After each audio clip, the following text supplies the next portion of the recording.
What's going on, everybody? Hey, it's Virgil. We're going to try this one more time. So anyway, I keep getting interrupted. Anyway, I had to stop here and get some stuff for the guys. So I want to talk about commercial sites, how we go about getting them. So for one, try to figure out what you can handle. Whether you're a one-man show, whether you have a crew, whether it's a one-man show and a part-timer, one-man show and one guy. You don't need to have a lot of guys, a lot of equipment to go after commercial sites, because not all commercial sites are big, right? You might have small commercial sites. Try to find a local business district around you, or let's say you have shopping centers, or find your niche.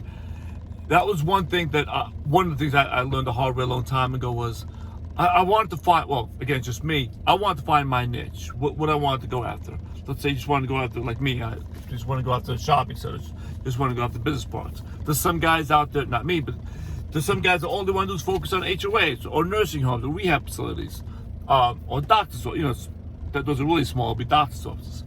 So find your niche. Obviously, I might take something out of my niche if it's in my area, if I can fit it in, and if it's profitable, right?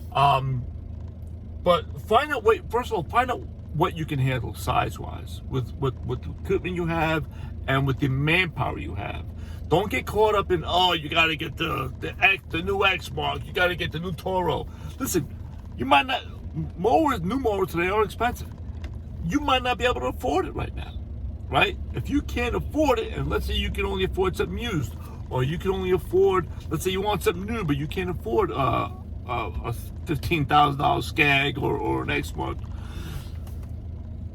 You can get away with a mower, a zero turn from a big box store, right? Especially when you're starting off, you're probably not going to use it every day.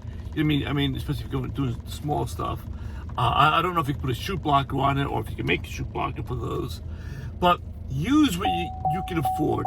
Don't go into crazy debt, especially if you know you're not going to have the revenue coming in to cover you on it. So find out what you think you can handle and what accounts you can go after. Try to be presentable. Listen, whether you have to get a polo shirt from Walmart or wherever, there's a couple, you can Vistaprint if you can't afford getting, a bunch of shirts done. Vistaprint, you probably get a couple of shirts with your logo or your name on it. Or I thought there was another company online I used to get emails from all the time. I thought they were called Osborne or something. I don't remember. Anyway, when you're just starting off, keep it simple. Don't go into crazy debt, especially, you don't know, right? So, get yourself a nice shirt. Like, I usually keep this thing's getting ready after I drop off some equipment. This thing's getting a bath. So I usually keep a polo shirt in the back, has a company name on it. So keep that in you, right? You always want to try to be presentable, because you never know whether you're going after a new client, or let's say a client calls you. You want to go there with a dirty shirt. A lot of times I have pink t-shirts, clean pink t-shirts. I like pink, you know what I'm saying? So at one time we were gonna logo everything pink, but we didn't. So that's why I have a bunch of pink t-shirts. Anyway, but I'll use them, especially if I don't want to get dirty. If I don't want to get my other shirts dirty or stained or whatever, because mold stains, right, or chemical stains. So if I know they're clean, but they might get ruined throughout the day, I'll throw a pink shirt on, and then that'll be it. And then I'll just chuck that shirt. So, the next thing would be, if you can't afford to get literature made or even trifolds made of your business and services, well, like we have Microsoft Office, right? It's dirt cheap, right? Try to get yourself Microsoft Office. In Microsoft Office, I've spoken about this on other people's lives, and I might have done a video on it, but I know I've spoken about it in lives, where in Publisher you can actually do a trifold. You can buy the trifold paper from Office Max, Staples, or online, right? And then, because it's already perforated, right? So you can do your logo, put everything on there yourself. You don't need to go, if you don't have the money, if it's not in your budget, to go to a printing place. Get that. So now you're gonna have a clean shirt, right? You're gonna have a business card. You're gonna have your your trifold. I recommend trifolds because you always stamp on your business card. I just think it's more professional. So that when you walk into some of these places, you actually have something tangible, more than just a business card. I hate just a business card.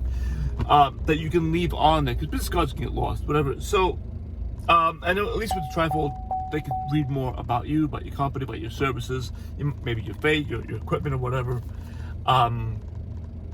So, just knock on doors, man. Go into these places, say, hey, listen, and just say, hey, I'm talking fast. I'm trying not to make this video long. I apologize. And just go in there and say, hey, listen, I just want to speak to whoever's in charge of the landscaping on this property, or plowing, or the street sweeping. And say, you can even bring up, if you notice something bad, hey, listen, I had to be passing by. I wanted to know if I can speak to who's in charge of placing a bid on the landscaping on this property. And I didn't know if you had anybody, because I just noticed, you had a lot of weeds in the area. Don't be afraid to point it. Don't knock the landscaper, but don't be afraid to point out, hey, listen, there's a problem that you have. I can fix your problem. So, again, that's how I do it. Might not be for you, but that's what works for me. And I think it'll work for you. So, you've got your paperwork, your trifold, your business card, your nice clean t-shirt. If you're not sure what to say when you go into these places, I always have a clipboard. You can go to a dollar store, you can buy those little notepads. Make a script. Keep it simple, make a script. Have that script for you for when you walk into places, or when you call on somebody over the phone. Let's say you see a sign for sale, for rent, or for sale. A lot of times we'll say managing company, managing partner. Call them up, say, hey, listen, we're a landscaping company in the area, or a snowplowing company in the area. We want to know when you're putting the bid in. Now, it is September, right? So in our area here, a lot of places are taking bids 2 times a year. Unless they're firing the guy, or the guy quit, they're taking bids 2 times a year.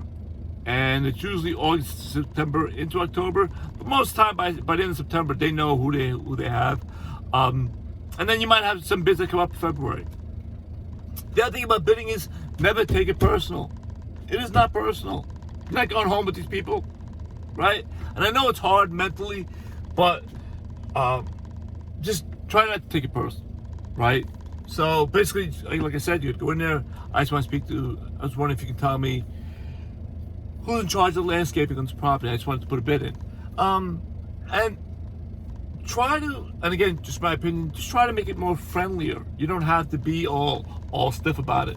What I used to do is, I used to have a wireless. You can probably do it on your phone. I used to have a wireless recorder on me, because on a wireless recorder, I record what I'm saying, the whole conversation between me and the other person, because for one, I want to hear myself the way I'm saying things, because I might not be happy. I might not even realize what I'm saying. I might be slipping. And then also, I want to be able to get that person's phone, that name, and that extension. Because what if they say it, but they say other things, and I just so happen to forget it when I walk out the door?